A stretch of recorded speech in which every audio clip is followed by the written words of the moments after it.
Who cares about the damn prices? I see where this is heading. I'm not scoreboard watching, I'm out there putting in work. The new currency is value. Now I feel like we're about to jump forward and I want to be prepared.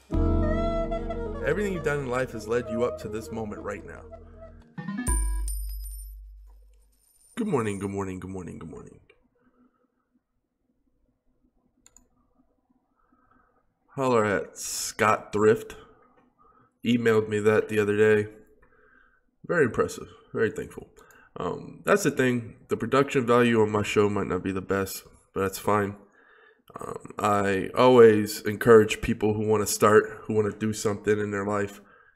You might not have all the supplies. You might not think that you have what it takes. But if you just go out and do you every single day, like if you go outside and you're too scared to go outside because you don't have an umbrella because it's raining, and you don't do work that day, I'm telling you, consistency, you go out into the rain, somebody's going to hand you an umbrella, right? Like when I first started my show, I had no intro. Then I got my first intro. And then, another person came in, another intro. And then before you know it, people were hooking me up. One of my friends, Crypto Daily, helped me with one of my original intros. People just step up. If someone sees you doing something, they're going to give you a hand. It's just how life works.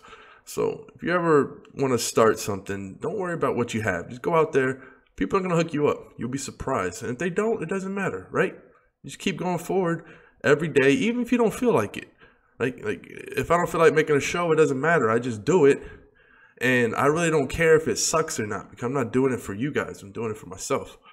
And by virtue for doing it for myself, naturally I'm doing it for everyone else, right? Because when you improve yourself, that means you improve your ability to add value and bring value into this world. So being a sort of selfish in a way of self-improvement, but also spewing value at the same time, because you're naturally going to, when you have a bunch of value and a bunch of wisdom, that's why a lot of the smartest people in the world, they write books, they write their comments down, because what else are they going to do with it?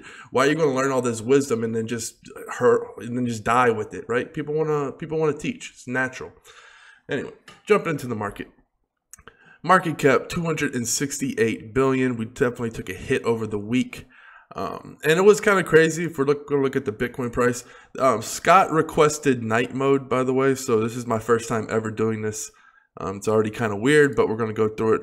All right, so I was looking at this analysis my traders brought to me, and if you look at this first big dip, right, it lasted a good while, and then started going up, going up, going up. Then it dipped again, and this was like the upside down Bart Simpson head.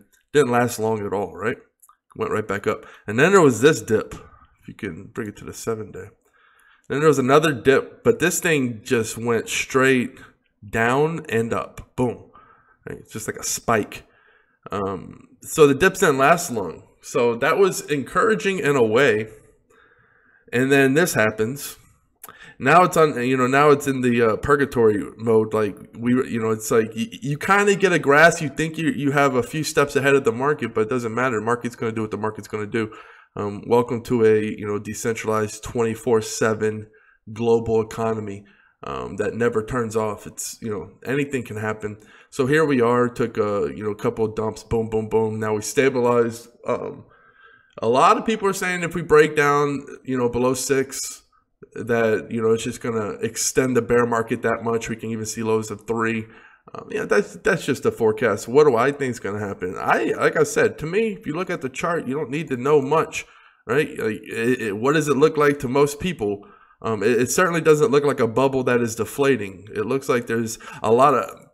So if you're trying to buy something scarce and you have a lot of it, and if you buy too much at one time, it spikes the price too high, and that's no good, because then you can start the next bull run and then you'll never be able to get them at these prices. So if I'm just thinking sitting back, I'm going to, you need systematic dumps and pumps and just grinding it out. You see these crazy just straight lines up and then straight lines down. It's been happening. That's not really natural. If you go and look at pretty much anything else, well, natural. What is natural? Like, I don't want to get in that. I'm just saying that's what it looks like to me. Of course, I could be wrong. I don't know. It could be fucking robots fighting each other for all I know. That's what it looks like to me. I've been accumulating. One of these thoughts that came into my head about Bitcoin when I was at the WSOP. Right, it was a Sunday. I forgot what day it was. Forgot what poker day it was. But anyway, I was on a break, right? And I sent $14,000 from my phone going to the bathroom. And it's cool because I wasn't even thinking, like, we're so spoiled nowadays. I wasn't even thinking how much of a miracle this was. I'm walking to the bathroom. I pick out my BitPay. I send the money going to the bathroom on a Sunday. And never did I have a concern whether it would go through, be approved. The cost, I knew the cost, it was 16 cents. It's going to arrive in less than a minute. I just doing that, having that power. More and more people are going to get it. It's not about, it's like once you go Bitcoin, you don't go back. Once you go crypto, you don't go back. When you are able to send that kind of money anytime without having to even worry about having someone approve it or not, you don't go back, right? Especially if that side's getting better and better. I'm always sending money to poker players or whoever I need to in crypto. It's a million times easier. My PayPal was shut down for no reason. You know, Chase is always a fucking hassle. There's just so many loopholes to go through the traditional system. It's so much easier. And guess what? The kids run the world. What do you think kids are going to use? Do you think kids are going to use credit cards and bank accounts, or you think they're going to use Bitcoin and Monero? Right? You think they're going to use crypto, or you think they're going to use the legacy system? Think about it. If you have a 10-year-old, right? They probably have an iPad, an iPhone, some kind of smartphone. What do you think? You think they're going to go open up a bank account, only be able to send money on the weekdays when the bank feels like it? The bank closes early, opens late, all kinds of stupid shit. If there's some kind of weird holiday, oh, nope, you can't send, you know, some famous guy died today, you know, 100 years ago. You can't send money today. That's crazy that the world has to stop. I can rant on and on about why. Like, this is why I'm investing in it. It's not because it's speculation that I think it's going to go up. Of course, that's part of it, right? But it's just kind of common fucking sense, right? It's common sense. Like I said, if I was back around during the internet boom and I was old enough to be worth a fuck and have some money, I would have definitely invested in Amazon and all of these stocks. And I would have had a hell of a time when it went from what, like 80 or 40 down to like $7, like what we're going through now. But I have my plan. A lot of people try to, there's a lot of different types of people out there, and none of them are wrong. Do you, because only doing you are going to give you the best ROI in your life. What I'm real good at, I envision myself as like some kind of vicious snapping turtle. Like, I'm a big alligator turtle. Like, if you put it in front of me, I'm going to get it. I'm going to fucking, it's mine. I'm not going to do any kind of crazy shit. You know, I'm not some kind of fucking eagle that's going to do some crazy flips in the air and show off. I don't have that. I got short, stubby legs. Not in real life. I'm a big, tall guy. But just in this example, I'm getting what's mine, right? I've made a lot of quote unquote mistakes or misses out. Like when I bought EOS at 50 cents, I didn't sell any when it went to 25. And if I did, I could have bought 3 times more right now. You're always going to have those are the eagle flips. Those are the guys who buy it low, sell it high. They're fucking moon walk out like Michael Jackson. And they probably have more money than me. Good, kudos. I'm not trying to be something I'm not. I'm the snapping turtle. I got a good deal. I'm fucking hodling it because I have not a price target, but I just think it hasn't filled out yet. That's, you know, so it's like I've made a lot of quote unquote mistakes. Some of them are real big. I bought PPT at what, 70 cents. Populous went all the way like $70 and I didn't. That was, looking back, of course I should have taken that. But I got a little bit too snappy turtle, but that's fine because I'm self-aware and I understand that I'm going to make glaring mistakes like that other people would shake me in the head and be like, what the fuck? But also those same people probably sold EOS at $4. And when I have it a few years later, let's just say a rough example and my future goes right, it's $1,000. Then, you know, who's the genius? The snapper turtle. All the flips the eagle did are short-lived, right? It's the people who bought Amazon at $40 and still hold it today. It's the people who bought Apple at the very beginning and still hold it today. Apple just broke $1 trillion. One company, $1 trillion. It kind of puts you in perspective. You know, like Bitcoin's not a company. It's supposed to be a worldwide monetary system. So to be, you know, worth almost 1/10 of what Apple is, pretty shocking. Although, you know, Apple's the biggest company in the world, first company to ever have $1 trillion valuation. So what am I doing? Oh yeah. So just putting this quote out there. If you thought it was going to be easy, you were in for a big surprise. It's never easy, right? Even if it seems easy at the beginning, life's going to find a way to make it a little hard because it's all about entertainment, even life, right? Like, that's why there's a bunch of cool shit in nature. Like, it's all about entertainment. It's not easy. If you just get it and it's easy and there's no resistance, like, what if you just watched a movie, fucking King Arthur just defends the castle in 10 minutes, slices the bad guy's heads over, and the fucking movie's over. That's not, like, no, the fucking door, there has to be like a sabotage within the castle, and then they let the guys into the back, and then King Arthur's got a real fight, because now, there's always got to be something in life to make it spicy, to make it entertaining. It's not just a straight line to victory. There's always got to be a tree that falls in, and there's a forest fire, and there's like a little baby crying over here that you got to go help. It's always going to happen in life, and you can let the baby die and just jump over the log and go to victory, but life's not going to like that, and you're not going to like that naturally. So always go save the baby. I don't know why I got off topic, but the point is, it's never easy. I have my plan, my snapping turtle plan. Yeah, I've made flips, but when I make a flip, it's generally because I want to get into something else. Like, I was thinking about selling a little bit of another position to buy some salt, because salt was so cheap, and I heard that the CEO had quit, and everybody thought it was going under. And I did my research, and I'm like, but wait, they're not actually going under. There's actually a chance here. I didn't buy it, and I'm not recommending buying. So I'm saying that when I see an opportunity, most people, they pass that up. They see that news and like, oh, well, salt's fucking a scam. I'm looking at it. I dug pretty deep, and I was like, it might be a buy. I didn't do it. There's no reason for me to take risk right now. I don't know how long this bear market, I don't know how the alts are going to be. I'm in alts that I really, really like. I'm really, really comfortable with. Salt is like, a first date. I don't think I'm trying to find any new dates during this kind of market condition, if you know what I'm saying, because anything can happen. Markets are erratic, even though they say they're liquid and they can still provide loans. The market could be erratic, and bad news like that can really hurt. We saw what happened with EOS with all that FUD. It kept it from, it still held its ground, but you can see what happens. And, I'm not looking, all right, I'll get into this one. Coins that I bought recently. So I guess I'll go over my last 4 coins. And I'm not saying that anyone should go and buy these coins. I'm not saying at all. This is just me being honest with the last coins that I bought recently. I bought some Populous because it just got so low at one point. I think it's up. Oh no, now it's down again. But when I bought all this recently. Yes, during one of these dips. I got it. I think it was around $4. Yeah, around $4. Once I saw the 4 in front, I was like, all right. Seems like a really good deal. Veritasium, probably my riskiest one. The only reason I did it is because I like Reggie. I like especially smaller cap coins, although it's not the smallest caps, under 100 mil, which is not the big, lots of room to grow, but still, I don't know. I like people who are passionate about what they do, who are really going to fight and claw to the end. And when I saw this get into the 30s, I was thinking, I'll pick up a small position. What else? Wax. Anytime Wax is getting, Wax, when it hits around 1,500 sets, 1,400 now, so I'll probably go maybe buy a little bit more. Although it's very dangerous. I cannot stress enough the dollar cost average, because I bought some Wax earlier and it was about 1,600. Right now, if I would have blew my load on all of that, I wouldn't be able to buy it when it dipped down a little bit lower. So, yeah, definitely probably another buy opportunity for me now. When it gets to, I'll probably sell lower for around 1,400.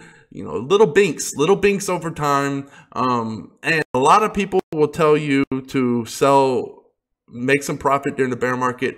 If you're not comfortable with your bankroll, yes, go ahead, sell these rallies. I could have easily sold Basic Attention Token when it hit 5,500 sats on the Coinbase news, and then it dropped down to 35. And I told myself, man, just go and do it, but I didn't. One of the big reasons is for tax reasons. I have some long-term positions that are over a year now. Some of them are approaching a year. And if you wait a year, your capital gains tax is reduced to around 20%, which is huge, as opposed to about 40%. So that's also playing in my mind. Anytime I sell these coins, I have to pay tax on them. So if it's close to a year, and that is close to a year. So I'm thinking, yeah, I could make this move, but then it's also a tax play, which is always a bitch. And then NOC. NOC had really just gotten, once I saw the 300 Satoshi, yeah, and I think I might have hit a lure at 340 right now. Just savage prices, working product, all kinds of big news coming out, a big conference in Vegas coming up. My bags are pretty full with No Limit Coin, but there always comes a point where if something becomes too good of a deal, then it's just hard to pass up. So those are just 4 coins that I picked up recently. Recently meaning over the last couple of weeks. Do your own research. Do dollar cost average. That's like, I don't give advice, but I cannot stress enough.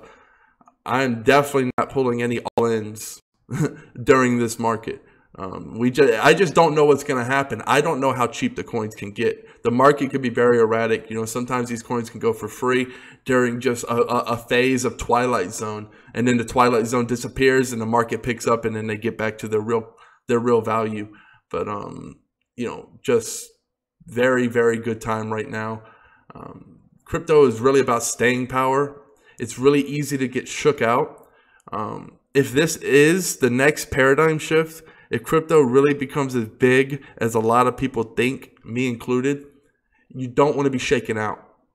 Even if it's just a small portion of your portfolio, if this thing really does what it can do, you don't want to get shooken out, because this is one of the biggest massive wealth transfers we've ever experienced. And they only happen a few times in a lifetime if you're lucky. And this is one of the purest ones. So if you're getting scared and shaken out of your cryptocurrencies, it probably means you have too much to lose. You're not willing, if you're in with what you can lose, you can forget about it. Say, whatever happens, it doesn't fucking matter. I'm not going to bitch and pout because I could have got it for cheaper. I bought, if I have a little bit more money that I can burn, then yeah, I hate that advice. That's pussy. I don't want to say it. That's advice that's going to hold people down. But it works for a lot of people, right? If I had a family, kids, I'd be probably speaking a different tone. But I'm not.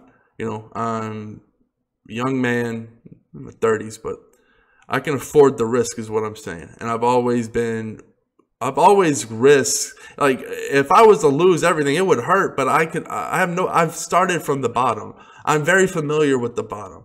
When I was at the bottom, I made good friends with the lows. I have no fear of going back there. No fear at all, because I know I can bounce right back up. Just like this little, if anything in my life was to happen, I could bounce right back up because I have the principles and fundamentals in place.